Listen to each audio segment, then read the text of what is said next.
D-Mac is standing at the edge of a dangerous choice, and every move he makes now could decide whether he rises, falls, or disappears for good. After everything he survived in Season 2, he's no longer just a kid running the streets, he's a young man carrying anger, fear, and a hunger to prove he's not someone to overlook. And in Season 3, that hunger might push him into a path he can't turn back from. D-Mac has always been caught between two worlds, the family he wants to trust and the streets that raised him. But now, after everything that happened in Season 2, he's standing in a place where both sides feel shaky. He knows Tommy and JP care about him, but deep down, D-Mac feels like he's still fighting for space in their lives. He wants love, he wants loyalty, and he wants respect. But the problem is that those things don't come easy in Chicago, especially when you grow up surrounded by danger and disappointment. What makes D-Mac different from the other young hustlers is the pain he carries around. He lived most of his life without his father. He had no real guidance, no structure, no one to explain why life kept hitting him hard. The only thing he understood was survival. The streets didn't just tempt him, they shaped him. They taught him to move fast, stay ready, and trust no one unless you want to get hurt. Then Tommy came into his life, and for the first time D-Mac felt like he had someone who actually believed in his potential. Tommy pushed him, protected him, and tried to steer him away from trouble. But D-Mac is stubborn, and he hates being treated like a kid. Every time Tommy tried to control his choices, D-Mac felt overshadowed. Like nobody saw that he was smart enough to make his own moves. At the end of Season 2, this tension grew stronger. D-Mac felt pulled in different directions. Tommy wanted to guide him, JP wanted to save him, and the streets wanted to use him. And because he's young and full of emotion, his reactions are fast, raw, and dangerous. He doesn't always think before he acts. And that's exactly the type of mindset that can lead someone into a war they never planned for. D-Mac wants to prove he's ready to stand on his own 2 feet. But his idea of independence often means diving deeper into risks he doesn't fully understand. Right now, the real battle is happening inside him. On one side, he wants a real future family, safety, a chance to be more than just a corner boy. On the other side, the streets whispered to him like an old friend, reminding him that power and respect come quicker when you aren't afraid to cross the line. He feels the weight of every decision pressing down on him, and the pressure is only getting worse. Chicago isn't a place where you can stay halfway. Eventually, you choose a side, the streets, or a life beyond them. And the scariest part is that D-Mac hasn't made that choice yet. What makes D-Mac's situation even more intense is the people watching him. Tommy sees him as family but also as a possible weakness if D-Mac's ego becomes a problem. JP is desperate to protect him but doesn't understand the life D-Mac grew up in. And the rivals on the street? They see a young soldier ready to be turned into either an asset or a target. D-Mac is standing in the middle of these forces, each one pulling at him, each one demanding something different from him. And he's trying to hold himself together while the pressure builds around him. D-Mac wants to rise. He wants control. He wants to show that he's more than just Tommy's nephew or JP's lost son. But the question now is simple. Will he rise the right way? Or will he rise the way the streets want him to? Because in Season 3, every move he makes will shape the man he is becoming, and the wrong move could be the last one he ever gets to make. Season 2 was the year that turned D-Mac from a confused teenager into someone who finally understood what power feels like and how dangerous it can be. Every moment forced him to grow faster, harder, and smarter. But it also pushed him further away from the safety Tommy and JP tried to give him. The streets didn't just call his name, they dragged him in, tested him, and almost broke him. And once D-Mac got a taste of control, he didn't want to let it go. One of the biggest changes in Season 2 was D-Mac realizing he wasn't just another kid on the block. People saw potential in him, and not the good kind. The type of potential the streets love: quick thinking, fearless energy, and a willingness to jump without hesitating. Rivals watched him, older hustlers whispered about him, and for the first time, D-Mac saw himself as somebody with influence. That feeling was like fuel. It lit something inside him that made him want more, even if he didn't understand the cost.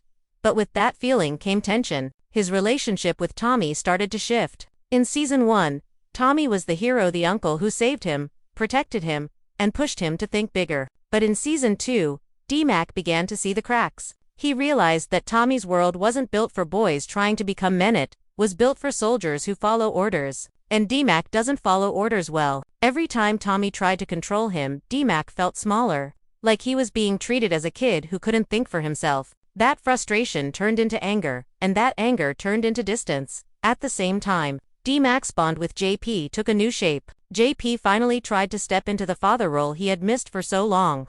But reconnecting with a son who survived the streets isn't simple. JP wanted to protect him, to rescue him from the life he knew too well. But D-Mac didn't want saving, he wanted understanding. And the truth is, JP didn't fully understand the world D-Mac came from. Their love for each other was real, but their worlds were too different. This created a constant push and pull between them, JP fighting to bring him home, and D-Mac fighting to stay independent. Then came the moment everything changed. The betrayal he felt from the people closest to him. D-Mac saw moves being made around him, plans, secrets, and decisions that left him feeling like a pawn instead of family. When you're young and trying to find your place, being treated like a pawn cuts deeper than anything. D-Mac started to believe that he needed to look out for himself because no one else was doing it the way he needed. That belief became the seed of independence that Season 2 planted deep inside him. As the season went on, D-Mac learned how fast life can flip. One day you're on the rise, and the next day you're running from threats you didn't even see coming. He started to notice how quickly loyalty can break, how easily trust can disappear, and how fast the streets can decide whether you live or die. These lessons were harsh, but they changed him forever. Instead of seeing Tommy as a leader, he started seeing him as competition. Instead of seeing JP as a guide, he started seeing him as someone who couldn't keep up. And instead of seeing the streets as dangerous, he saw them as an opportunity. By the end of Season 2, D-Mac wasn't the same boy he was at the start. He had confidence, but it came with sharp edges. He had ambition, but it grew from pain. He wanted control, but he didn't yet understand the price that comes with it. Everything he experienced, every betrayal, every mistake, every moment of danger built the version of D-Mac we're about to see in Season 3. And that version is more unpredictable, more determined, and more dangerous than ever before. Everything D-Mac went through in Season 2 didn't just change him, it carved new motivations deep into his mind. Now, walking into Season 3, he isn't just reacting to the world around him anymore. He's planning, thinking, and moving with a purpose. He knows what he wants, and he's willing to step into danger to get it. The question is no longer who D-Mac is. The real question now is, what is he trying to become? And the answer isn't simple, because D-Mac's motivations are a mix of pain, ego, ambition, and the need to survive.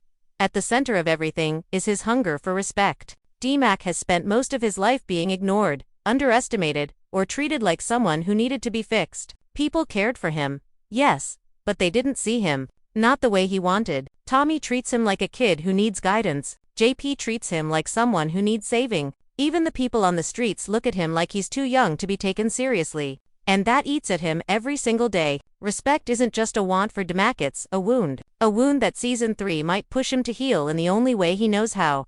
Taking power instead of asking for it. Another major motivation driving him is independence. D-Mac doesn't want to be under Tommy's shadow forever. He loves his uncle, but he also feels like Tommy's presence makes him invisible. Every move D-Mac tries to make is immediately compared to what Tommy would do. Everyone sees Tommy's name before they see D-Mac's face. That kind of pressure makes him want to break free and build something of his own. He wants to prove that he can survive without Tommy, without JP, without anyone. And the dangerous part is that independence often leads him into choices that blur the line between bravery and recklessness. Then there's the emotional storm inside him, loyalty mixed with betrayal. D-Mac wants to stand by his family, but he also can't forget the moments where he felt pushed aside, unheard, or left out. Season 2 created a crack in his trust, especially toward Tommy. He respects Tommy, but he also resents him. That resentment is silent, but it grows every time D-Mac feels like Tommy treats him as a liability instead of an asset. This puts D-Mac in a fragile space where he's torn between being loyal to family and loyal to his own growth. And when that kind of split exists, one wrong situation can flip loyalty into conflict.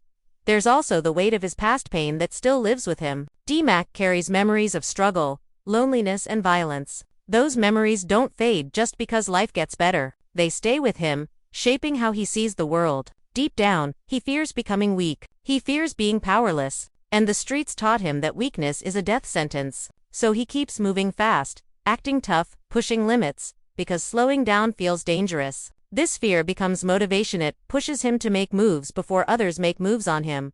But maybe the biggest motivation of all is his desire to create his own identity. D-Mac wants to be something, someone, not just another boy trying to survive Chicago. He wants a legacy, even if he doesn't say it out loud. He wants people to remember him as someone who built something real, someone who held his own, someone who didn't bow down to anyone, not even Tommy.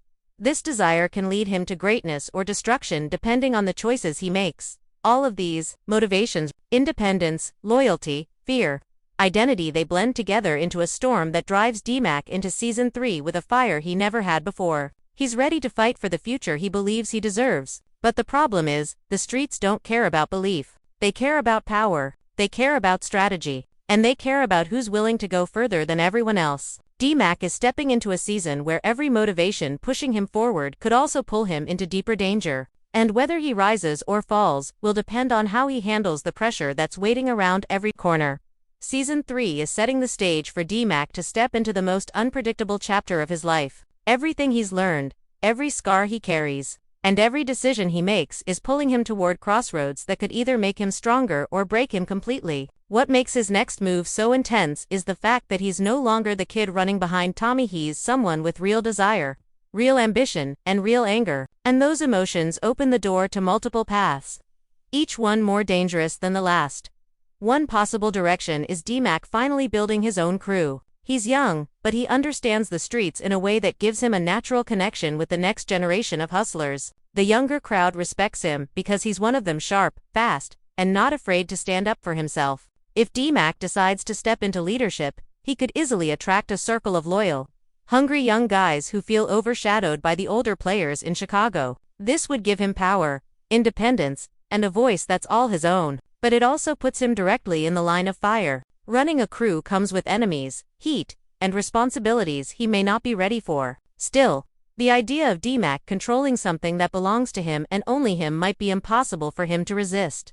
Another path leads down a darker road, turning against Tommy. Their bond has always been complicated, built on love but damaged by tension. Tommy sees DMAC as family, but also as someone who needs discipline. DMAC sees Tommy as a mentor, but also as someone who keeps getting in the way of his independence. These mixed feelings can turn into conflict fast, especially if DMAC feels Tommy is holding him back. If the streets sense this divide, they'll be quick to use it. Rivals could whisper in DMAC's ear, promising him respect and power if he steps away from Tommy. He might be drawn toward alliances that feed his ego but put him on the wrong side of a very dangerous man. Turning on Tommy wouldn't just change DMAC's path, it could ignite a family war with consequences neither of them can escape.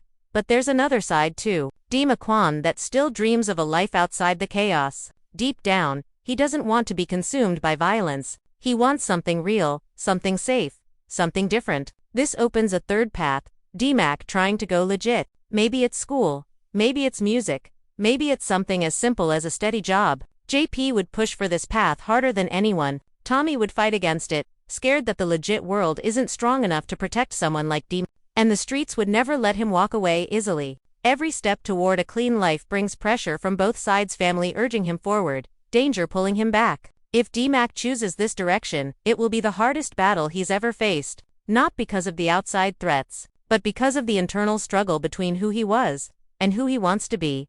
Then there's the path that flips the entire story, DMAC becoming Tommy's greatest asset instead of his biggest problem. If Season 3 pushes them closer, DMAC might start learning how the game truly works: strategy, patience, power plays. He could transform from a reckless young soldier into a sharp, methodical player under Tommy's guidance. Together, they could form a partnership stronger than ever, with DMAC finally earning the respect and responsibility he's been craving. But this path demands discipline and loyalty. It demands that DMAC lets go of resentment and learns to move with a clear mind. If he manages that, he could become the most important piece in Tommy's operation. But if he slips even once, the streets won't forgive him.